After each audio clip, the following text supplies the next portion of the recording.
So with the upcoming revival of King of the Hill, I wanted to talk about one last episode before they start fully, and funnily enough, the day I uploaded my last video, we got the poster for the revival.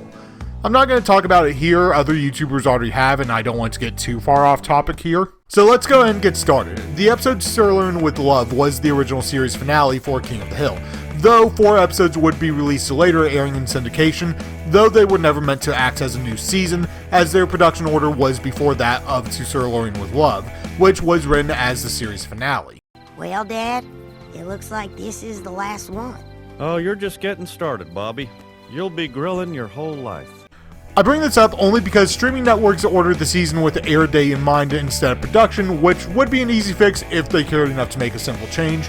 And for those who somehow didn't know the story, to know why I'm referring to Sirloin with Love as the finale.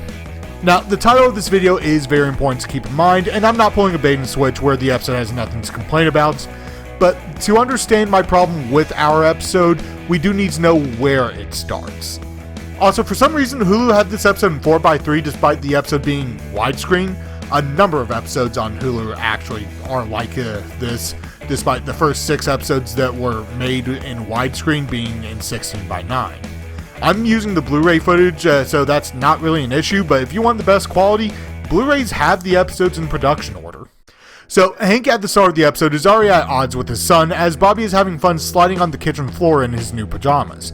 Meanwhile, Peggy remembers she won't be around for dinner. The episode is using their time very efficiently because while they don't need to establish Hank and Bobby having 2 different ways of living their lives, the dichotomy reinforces the theme of their relationship.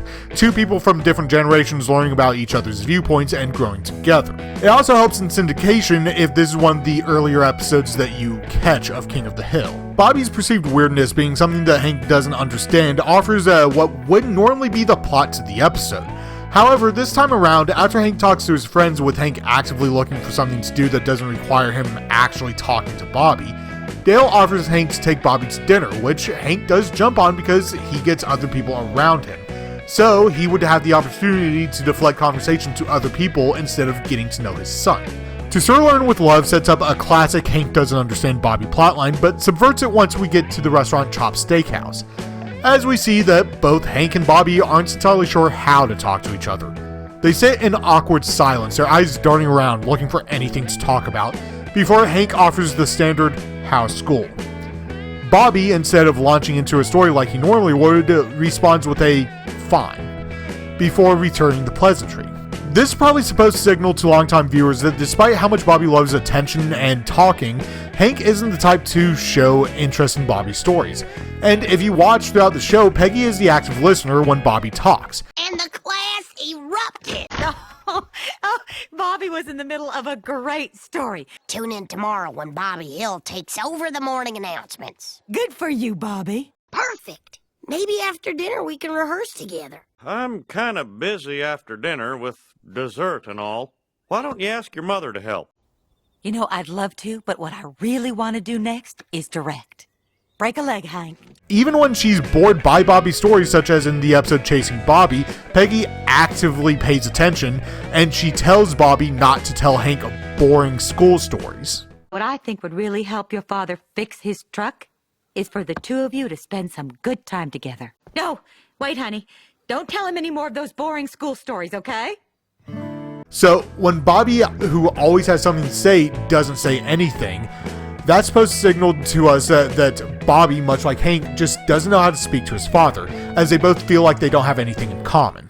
And what doesn't help is Hank and Bobby, despite sitting next to each other in what is likely a vain attempt to seem close, are also framing another table of 3 who are all actively speaking to each other, putting more people between them, subtly showing the distance the 2 share.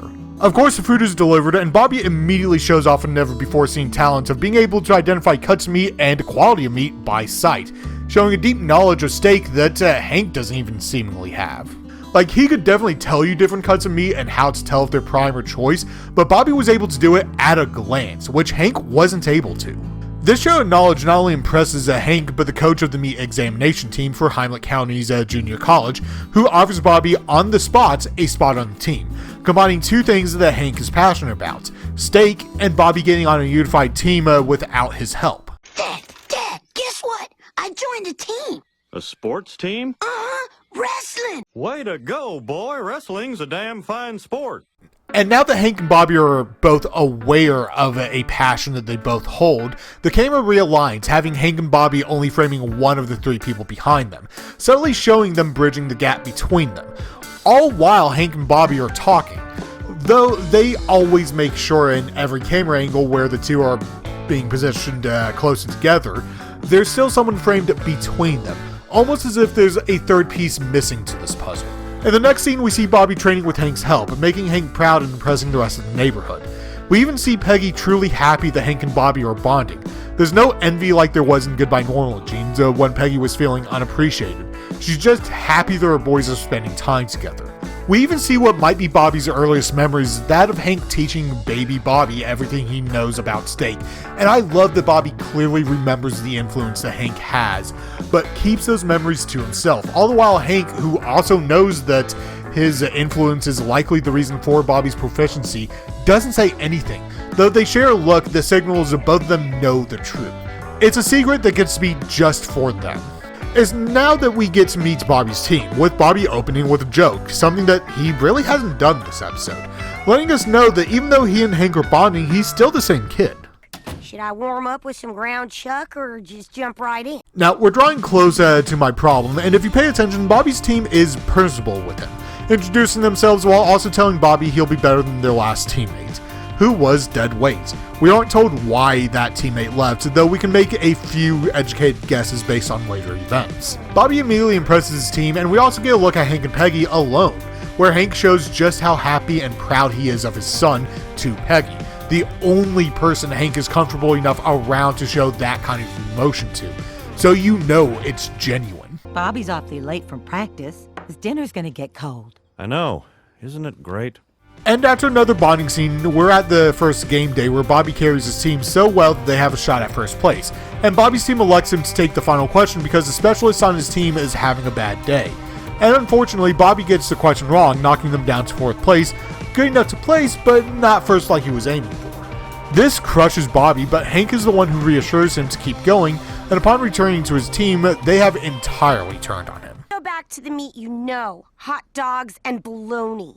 Now, you may think that this sudden turn on Bobby is what I take umbrage with, but you'd be wrong, though we are almost there. Bobby's team has to become the active antagonist of the story in order to make the story work. They have to be that crucial piece, the last wrench in the system to make the ending have the right amount of weight. And while I do hate them for turning on Bobby, it's not like I can knock the episode for making people you aren't supposed to like unlikable. And they were still constrained to 22 minutes. While Bobby's coach does get them to lay off Bobby, he doesn't do so because Bobby made a mistake. In truth, the team turning on Bobby is red flag number 1. The coach not having his back and saying he'd replace Bobby if they had the time, flag number 2. And one of the teammates not so subtly threatening to kill Bobby if he makes another mistake is cue to run. We get one more important scene with Hank where he mentions that after state, he and Bobby will always have something to talk about, telling the viewers that the competition really doesn't mean much to Hank. What he's really valuing right now is that he and Bobby have something they both care about that will let them bond forever. So it's the night before state, and Bobby's team are at a steakhouse looking at steak, when another team comes in and Bobby sees his final flag. When rallied by the rest of the team and the coach, one of his teammates blinds the other team with pepper flakes. And here we are, the one scene that stops To Sirloin with Love from being a perfect series finale, because on the ride home, Hank asks about dinner, and Bobby tells Hank that they only ate eggs, something that neither of them consider to be a protein. Then Bobby calls the meat team people a bunch of weirdos. Now, I do love this phrasing. It's a reverse of what Hank's been doing to Bobby for 13 seasons. He's always found Bobby's antics weird, and one of his 3 most mimetic catchphrases is "that boy ain't right." Hank calling Bobby weird is baked into the show, and because the meat team is what finally got the two bonding, Bobby calling those people weird to Hank sounds like a total rejection of everything that Hank is. Everything up till now has been utterly masterful, but unfortunately that's kind of where it ends. You see, Hank immediately deflects, calling Bobby weird. Bobby doubles down, calling the team weird, and Hank calls it team spirit before Bobby tells Hank he's quitting, getting Hank to exclaim, "We were so close," as he sees the possible relationship they were building start to crumble. Bobby then explains nothing. This is what drives me crazy about this episode. Bobby doesn't explain to Hank that his team tried to cheat by blinding their opponents at dinner. And he doesn't even mention the hostility from the team or the coach he was facing. Mechanically speaking, Bobby quitting the team is the all is lost moment for Hank. That one pure bond he could have with his son seemingly gone forever if Bobby quits.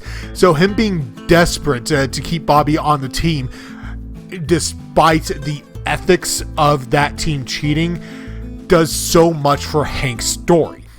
The problem is the writing team likely felt that if Hank knew about Bobby's team's cheating, he would be on Bobby's side because he's a stand-up guy. But the thing is, Hank has been willing to cheat if it means bonding with Bobby, like in season 12's Sweet Smells of Excess.